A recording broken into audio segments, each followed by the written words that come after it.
The human ship Endeavour slowed as it approached the massive ring station. The structure curved gracefully around a distant neutron star, its metal surface gleaming with lights of 1,000 colors. Inside the ship's observation deck, Ambassador John Miller adjusted his tie and took a deep breath. "It's bigger than I expected," he said quietly. Susan Green, his diplomatic aide, nodded beside him. Her eyes were wide with wonder as she stared at humanity's first glimpse of the Galactic Council headquarters. "The briefing said it's about the size of Earth's moon, just shaped like a ring," she replied. Home to representatives from over 200 species, Captain Eric Davis of the United Earth Defense Force stood behind them, his posture stiff and formal. Unlike the diplomats, his eyes constantly scanned for potential threats. This was, after all, the most important mission in human history. "We're being hailed," announced the pilot over the intercom. "They're sending docking instructions." John straightened his shoulders. After decades of searching the stars for intelligent life, humanity had finally received an answer 3 years ago. The message from the Galactic Council had been simple. "We see you. We will meet you. Prepare yourselves." Now, as Earth's first official diplomatic delegation, they carried the hopes and fears of everyone back home. "Remember the protocol," John said to his team as they gathered near the airlock. "No sudden movements. Follow my lead. We represent all of humanity today." The ship shuddered slightly as it connected to the station. With a soft hiss, the airlock door slid open, revealing a brightly lit corridor. Standing in the hallway were 3 aliens of different species. The tallest had blue skin and 4 arms. Beside it stood something like a large insect with compound eyes. The third looked almost like a walking plant with delicate green tendrils that swayed gently. "Welcome, humans," said the blue alien, its mouth not moving while the words somehow appeared in John's mind. "I am Coordinator Zell. We will escort you to the council chamber." The human delegation followed their guides through winding hallways. They passed aliens of every description, some floating, some crawling, others walking on many legs. Susan quietly recorded everything on her tablet, while Eric kept a protective position near his colleagues. Finally, they reached enormous doors that slid open to reveal a vast circular room. 7 elevated platforms held different alien species, while hundreds more watched from tiered seating around the walls. "The 7, whispered Susan, recognizing the council leaders from their briefing materials. "The most powerful spacefaring civilizations." A hushed silence fell as the humans walked to the center of the room. John felt the weight of countless alien eyes upon him. The largest creature on the center platform rose. It resembled a giant octopus with dark purple skin, suspended in a tank of bubbling liquid. "Humans of Earth," it communicated directly into their minds. "I am Supreme Overseer Zoltek. The Council welcomes you as a developing species to our galactic community." John stepped forward.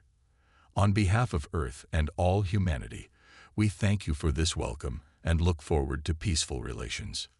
Zoltek's skin rippled in what might have been amusement. "Your species shows promise. You've achieved faster than light travel only recently, yet your adaptability is remarkable. The Council has voted to grant Earth provisional status while we assess your suitability for full membership." Another Council member, a being made of what looked like living crystal, leaned forward. "We will outline the process for Earth's integration into galactic society. There are standards to be met, contributions to be made." John nodded respectfully. "We're eager to learn and contribute." "Good," said Zoltek. "You will be assigned quarters on the station. Over the coming days, we will educate you on council laws, trade regulations, and your expected duties. Welcome to the greater universe, humans." As they were led away to their new quarters, Eric leaned close to John. "Did you notice? No other developing species seemed to have delegations here." John kept his face carefully neutral but whispered back, "I noticed. Let's learn all we can before making judgments." Susan looked around at the alien splendor surrounding them. "This is just the beginning, isn't it?" "Yes," John replied. For better or worse, everything changes from this day forward. 3 months passed quickly on the council station. John Miller and his team learned about the many alien races, their customs, and the complex laws that governed galactic society. They sent regular reports back to Earth, where people celebrated humanity's new place among the stars. The human quarters were comfortable but small. John noticed they were located in a distant section of the station, far from the grand chambers where important decisions were made. On this day, John was called to meet with the council. He straightened his uniform and nodded to Susan and Eric, who joined him for the walk to the council chamber. "Do you know what this is about?" Susan asked as they walked through the curved hallways. John shook his head. The message just said integration matters would be discussed. When they entered the chamber, only the 7 were present. The usual observers were missing from the tiered seats. John felt a chill as the doors closed behind them. Ambassador Miller, Supreme Overseer Zoltek began without greeting. "Your species has now been assessed for 3 solar months. It is time to formalize Earth's place in the galactic community." The crystal being that John now knew as Elder Cracks tapped something on a control panel. A holographic document appeared in front of the humans. "This is the standard integration tribute required from all developing worlds," Cracks explained. "Please review the terms." John began to read, and with each line, his face grew paler.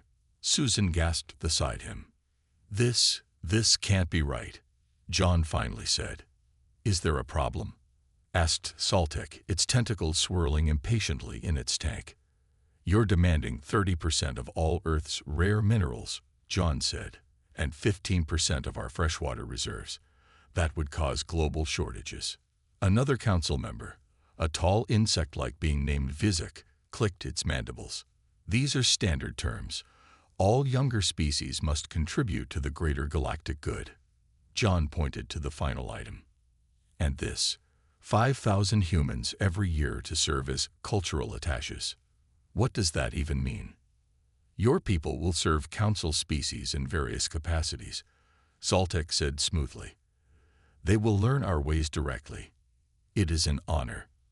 Eric stepped forward, his face tight with anger. "You mean as servants, or worse?" 2 security guards immediately moved toward the humans. They were large reptilian creatures with scaled armor and powerful limbs. "Your military attaché speaks out of turn," hissed Vizek. "Perhaps he needs lessons in proper council etiquette." John raised a hand to calm Eric. "We were led to believe we were entering an equal partnership," he said carefully. "These terms suggest otherwise." "Equal?" Zoltek's mental voice seemed amused. "Young species are not equal, Ambassador. You are being granted protection and knowledge. The tribute is fair exchange." Susan was quickly scanning through the rest of the document on her tablet. "Sir," she whispered to John, "there are penalties listed for non-compliance." John looked back at the council members, their alien faces impossible to read, but their postures suggested they were not used to negotiation. "The council requires your answer within 1 standard rotation," said Cracks. "This is generous. Most species are not given time to consider." John took a deep breath. "The people of Earth will need to be consulted. This affects our entire planet. We request permission to return home and present these terms to our leaders." The council members exchanged glances.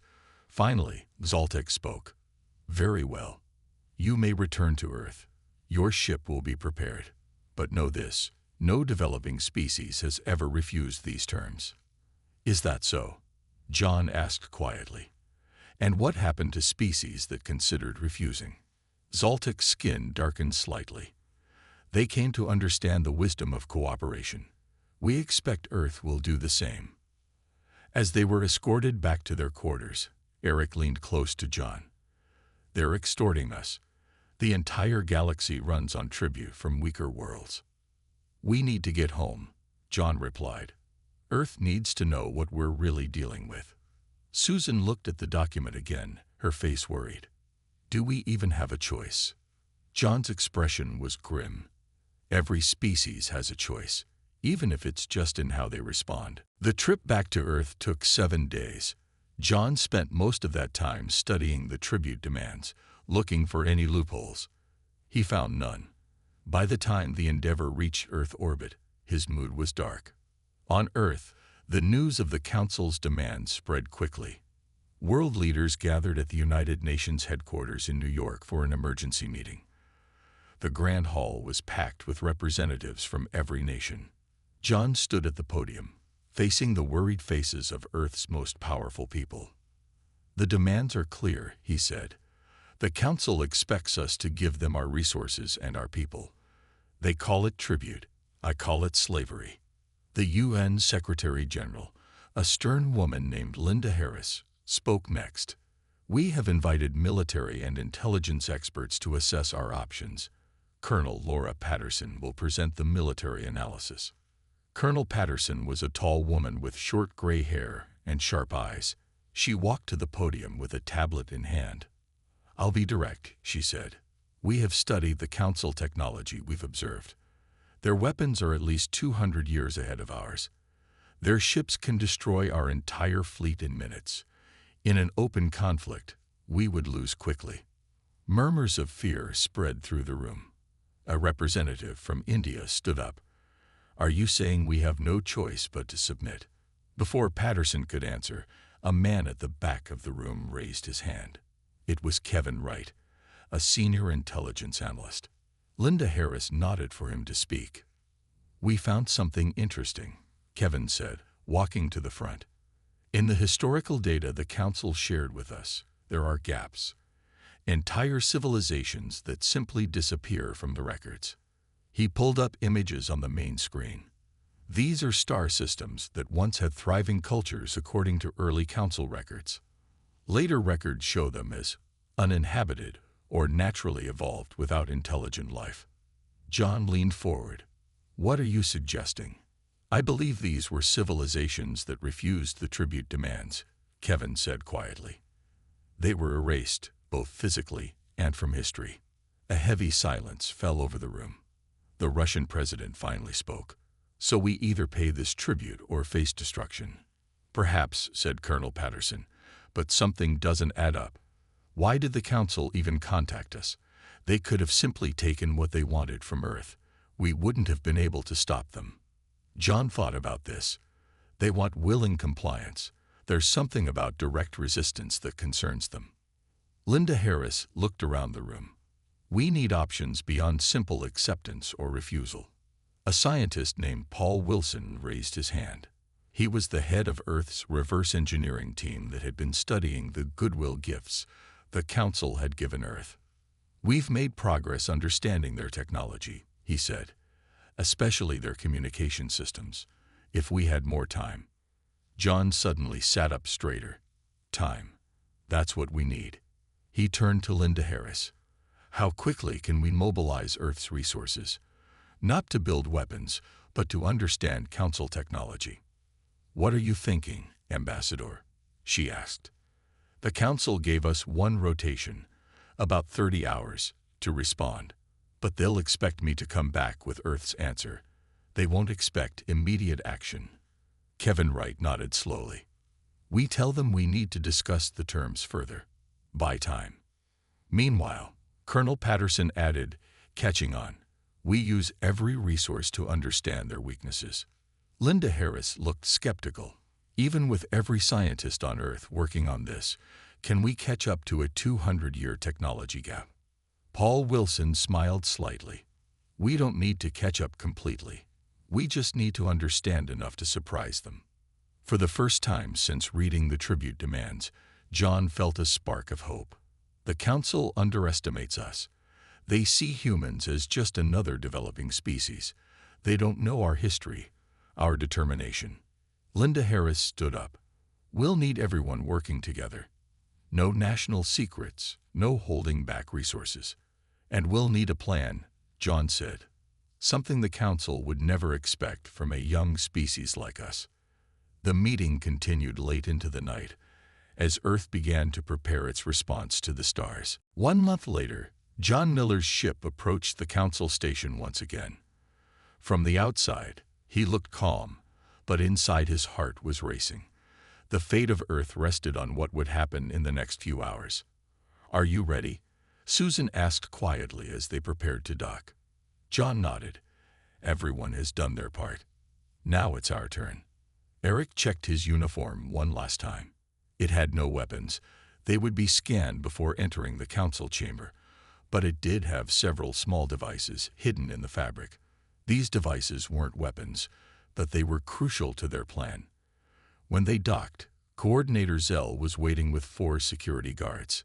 "The council is displeased," Zell said without greeting. "You were given 1 rotation to respond. It has been a full lunar cycle." "Communication across vast distances can be difficult," John replied smoothly. Earth needed time to understand the terms. The guards escorted them through the station. John noticed more military presence than before. Armed guards stood at every junction, and ships could be seen through the viewing ports, moving into formation. "They're preparing for resistance," Eric whispered. The council chamber was full this time. All 7 council members were present, along with hundreds of representatives from other species. John recognized some as the cultural attaches from other worlds, servants dressed in fine clothes, but with fear in their eyes. Supreme Overseer Zaltek's tank bubbled with agitation as the humans entered. "Ambassador Miller, you have kept the council waiting. This is unprecedented." John stepped forward and bowed slightly. "I apologize for the delay, Overseer. Earth's leaders needed time to fully consider your generous offer." Elder Krax leaned forward. "And what is Earth's response to the tribute demands?" The chamber fell silent. Even the smallest beings stopped moving, waiting to hear if the humans would join the ranks of tribute worlds or disappear from galactic history. John took a deep breath. He looked subdued, even defeated. The council members exchanged satisfied glances, already planning how to divide Earth's resources. "Humanity has considered the council's demands carefully," John said, his voice steady. "We have reviewed the terms, studied the implications, and reached our decision." Zaltek's tentacles curled impatiently. "Speak your answer, human." John stepped forward. He activated the universal translator to ensure every being in the chamber would understand perfectly. Then he said a single word: "No." For a moment, the chamber was completely silent. Then chaos erupted. Council members rose from their seats, shouting in various languages. Guards moved toward the human delegation. Representatives from tribute worlds stared in shock. "Seize them!" Zaltek's mental voice boomed throughout the chamber. But before the guards could reach them, Susan activated a device on her wrist. Suddenly, every screen in the chamber lit up with the same image: a human woman in a laboratory. It was Olivia Jones, Earth's leading expert in alien technology. "Greetings, Council," Olivia said, her image appearing on every display. "You seem surprised. Did you think we would simply hand over our planet and our people?" Zaltek's skin darkened with rage. "This is meaningless defiance. Your primitive species cannot stand against the Council." John smiled for the first time. "Actually, we think we can. Susan, show them what Earth has been doing for the past month." Susan tapped her device again. The screens changed to show hundreds of human ships, now visible and positioned near key points throughout Council space. Some were near power stations. Others hovered near communication relays. None had fired a shot, but their message was clear. "Impossible," hissed Vizek. "Our sensors would have detected such a fleet." "Your sensors see what they expect to see," John explained. "Your goodwill gifts contained your basic technology. We studied it, understood it, and improved upon it." Another council member, a gaseous being contained in a floating sphere, drifted forward. "This is clearly a deception. No developing species could achieve this in 1 month." "That's where you made your mistake," John said. "You judged us by your standards. You never bothered to learn who we really are." The screens changed again, showing Earth's history, its wars, its struggles, and its incredible rate of technological advancement. We suspected your true nature from the beginning, John continued. So we prepared, even as we smiled and nodded at your generosity. The council chamber was in an uproar as the implications became clear. Humanity had not only refused the tribute demand, they had changed the rules of the game entirely. Supreme Overseer Zaltek's tentacles lashed against the glass of his tank. This display changes nothing, he said. Your primitive ships are no match for Council forces. We have ruled the galaxy for 10,000 years. Security forces surrounded the human delegation. They raised their weapons, but John remained calm. Before you fire, he said, you should know that our ships are linked to my vital signs. If anything happens to us, they have orders to disable key systems throughout Council space. He paused. Not destroy. We're not killers, but disable. Your communications, your power stations, your transit networks, everything would stop working at once. Elder Crack stepped forward, crystal body gleaming under the chamber's lights. You're bluffing. No species would risk their homeworld on such a gamble. Olivia Jones spoke again from the screen. We discovered something in your historical data. The Council has never attacked a species that directly says no. You make them disappear quietly. You strike from the shadows with plagues, or you turn their own people against them. You don't want open conflict. Susan tapped her device again. New images appeared on the screens. Detailed scans of Council warships. Your ships are impressive, Susan said, but they're designed for intimidation, not efficiency. Your races have been at peace so long that your military is more ceremonial than functional. Eric stepped forward now. While most of Earth worked on understanding your technology, our military experts studied your tactics from the historical records. You have numbers and advanced weapons, but your strategy hasn't changed in centuries. You've forgotten how to fight an enemy that fights back. Murmurs spread through the chamber. Some of the smaller species were watching with open interest now, even hope. Zaltek's mental voice boomed with rage. Enough. Council forces, prepare to. Wait, interrupted another council member. This one was a tall, thin being with pale skin that seemed to glow from within. I am Elder Neri of the Lumen. I suggest caution, Overseer. The humans may be telling the truth. Neri turned to John. You said your ships would disable our systems. You could have threatened destruction. Why didn't you? John met the alien's glowing eyes. Because that's not who we are. We don't want to rule the galaxy or destroy the Council. We just want to be treated as equals. Olivia spoke from the screen again. To prove our intentions, we're sending technical data to the station now. It shows exactly what our ships can do, and what they won't do. Vizak, the insect-like council member, chittered angrily. This is weakness. We should crush these humans now, before they grow stronger, and risk everything. Asked Neri. Look at the data. Their ships are positioned perfectly. They've obviously studied our networks for weaknesses. John nodded. For the past month, Earth has done nothing but prepare. We worked together, every nation, every resource. We didn't sleep. We barely ate. We focused on one goal: survival. Another screen activated, showing Earth. Hundreds of ships were visible in orbit, with more launching every minute. That's a live feed, Susan explained.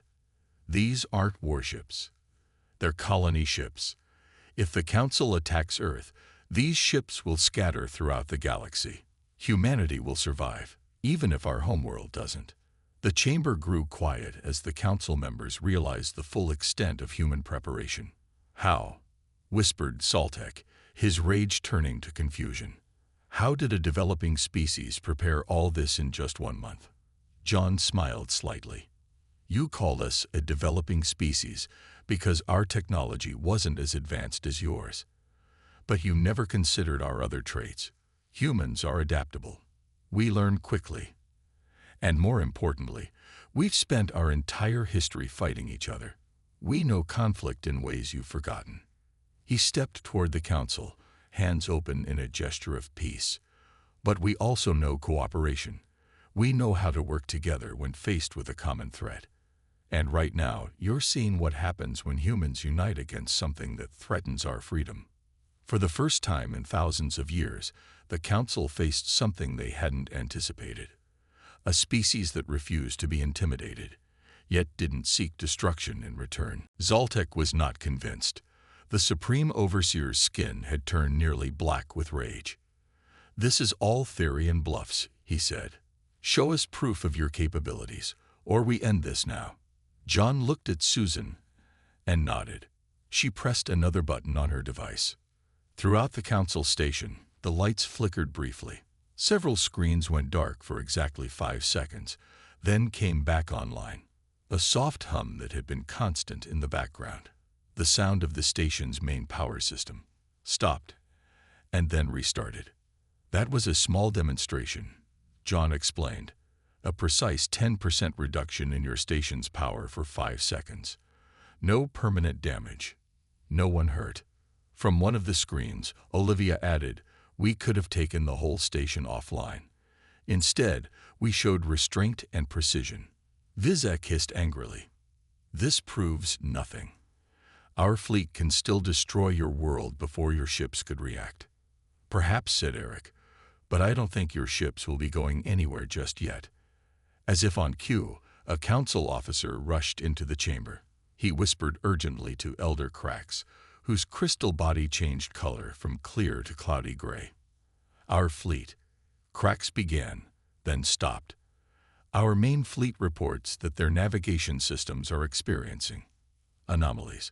They cannot plot a course to Earth." John nodded. Another demonstration.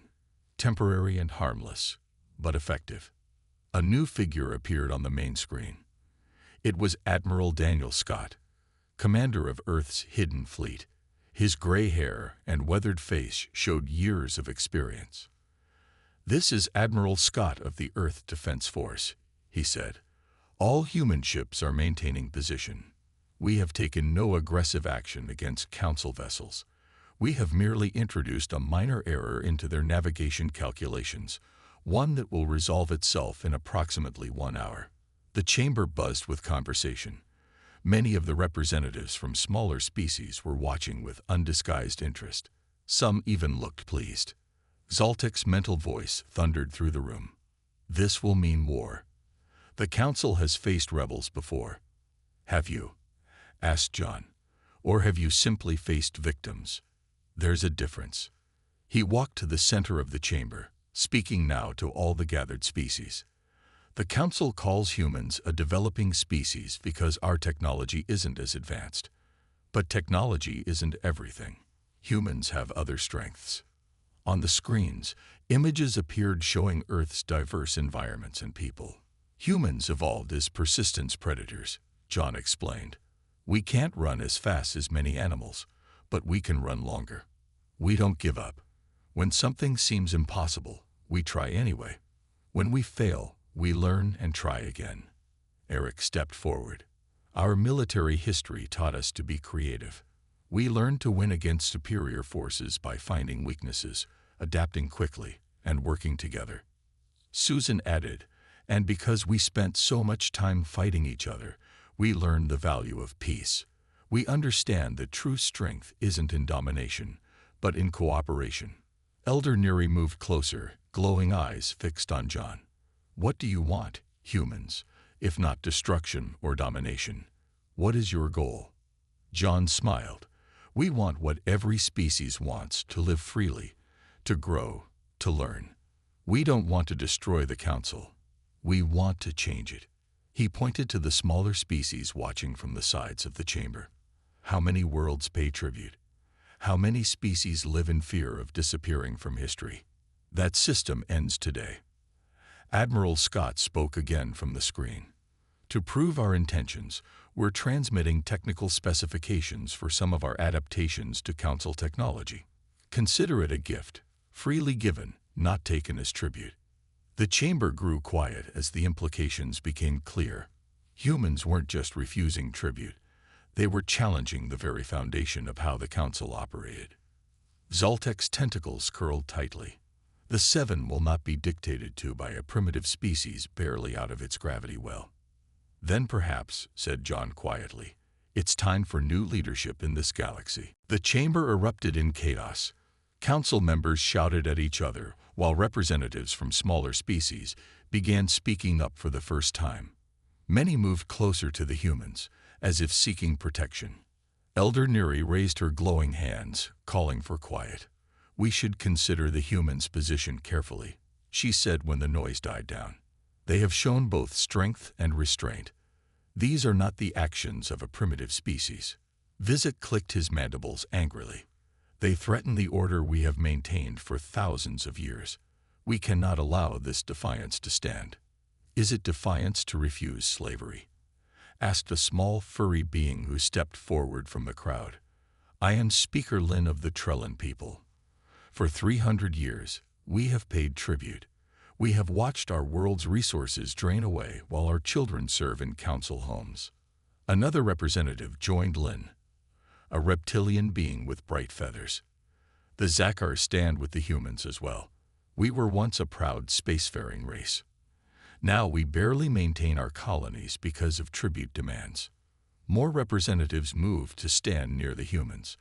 The chamber was dividing into two groups: the council and their closest allies on one side, and a growing number of tribute species on the other. Zoltek's tank bubbled furiously. "This is rebellion. Guards, restore order." The security forces looked uncertain. They raised their weapons but didn't fire. John spoke clearly, his voice carrying through the chamber. "There doesn't need to be conflict. We propose new terms for Earth's membership in the galactic community."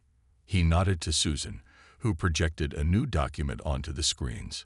"First, Earth will join the Council, but as an equal member with full voting rights. Second, the tribute system ends today. All species will contribute fairly to common needs, but no world will be drained of resources or people." Admiral Scott appeared on screen again. "To show good faith, Earth offers these technological improvements freely.